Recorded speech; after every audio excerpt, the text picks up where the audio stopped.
Belajar offers seniors beautiful apartment living. It's a special, secure place to belong, providing choice, freedom and professional care.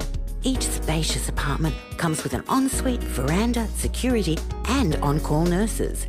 Entertain your guests in the elegantly appointed shared spaces.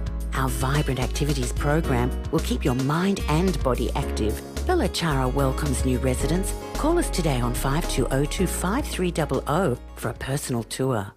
Welcome back to News Geelong.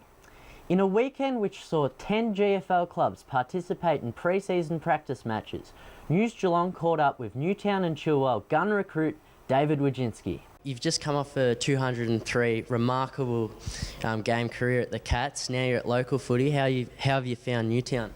It's been good, mate. Yeah, the boys down here are pretty good. Good bunch of blokes and even the young under 18s. You know, they're willing to learn and always asking questions. And it's a good club, good people around it, good facilities, good ground. It's a pretty good place to be, mate. Yeah. Now you had that famous streak in the VFL last year, and you kind of had an idea in the season that could be your last at AFL ranks. Yeah, that's it. Yeah, about halfway through the year, I knew I was going to pull the pin at the end of the year. I was, body wasn't feeling too good, needed a bit of a rest, and I've had that now. Had a bit of a rest and starting to feel pretty good. So hopefully, hopefully have a decent season down here at Newtown. Well, was the local football return always in the mix, or was it a last-minute decision? Could you tell? I was always going to just see how I felt body-wise. I was always keen to get back and play footy. I mean, I feel pretty good now, and I like playing local footy. I think country footy and local footy is a good thing, and it's been enjoyable so far. Now, today, this is your second practice match, am I correct?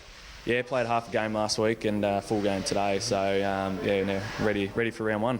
How have you found your personal performance, and who are the teammates that you've been impressed with coming off the pre-season? I've been impressed by a lot of guys actually, a lot of our midfielders and especially a couple of young guys, a couple of young under 18 guys that have stepped up and played in the senior side and haven't looked out of place at all.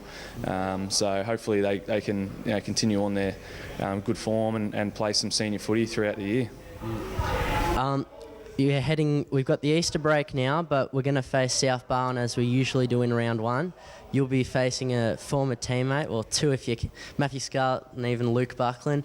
Has there been any talk with the South Barwon boys, or are you just... Yeah. No, not at all, mate. No, I haven't spoke. I mean, I spoke to Scarlett just before Christmas and he was joking around that he's going to whack me one, but we'll wait and see. It'll be good fun anyway. They're the benchmark, they're South Barwon, so it's great. It's good actually to have them first up to see where we're at straight away, and if we've got room to improve, which I'm sure we will, always can improve.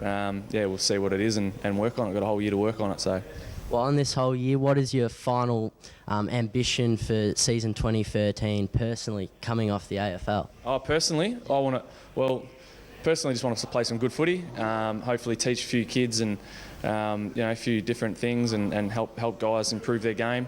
But as a team-wise, I'm hoping we win a flag at the end of the year. It's I think we're good enough, but we'll see how we go through the year, how we're travelling, and I seriously think we're good enough. But obviously South Barwon and Bell Park are going to be hard to beat, so we just got to beat those guys, compete and beat them. Woj, thanks for talking to News Geelong. No, Tigger, thanks, mate. Right. Thanks for that, David.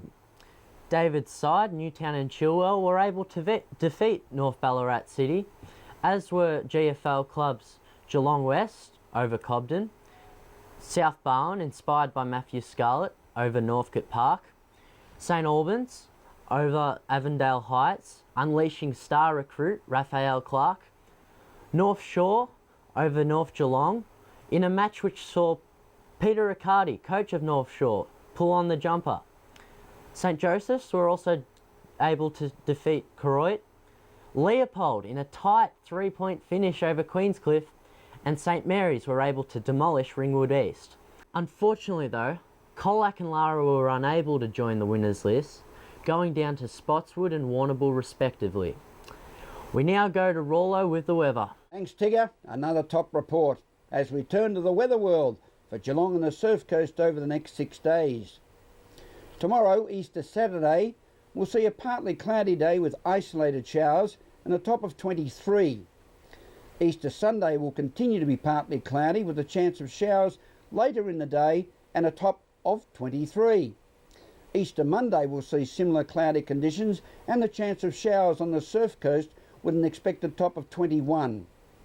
Tuesday will see the chance of thunderstorms again on the surf coast during a partly cloudy day with a top of 22. Wednesday sees the same weather conditions continue with a top of 18, while Thursday will also be partly cloudy with a chance of showers and an expected top of 20. Today we saw some isolated showers during the cloudy day. We had a top temperature of 22. That's the weather outlook for Geelong and the surf coast expected over the next 6 days. Thanks for being with us this Good Friday evening. Continue to enjoy a safe and relaxing Easter. Very special announcement. Remember, next week, Friday, April 5th, News Geelong will revert to our time slot. We'll be presenting our News Geelong program from 6 to 7 p.m. on an ongoing basis. To my good friend, star of international stage, Scott Price, a regular viewer, Scotty, take your time and smell the flowers. From all the team at News Geelong, have a safe and enjoyable Easter week and a very good night as I chump into this chocolate.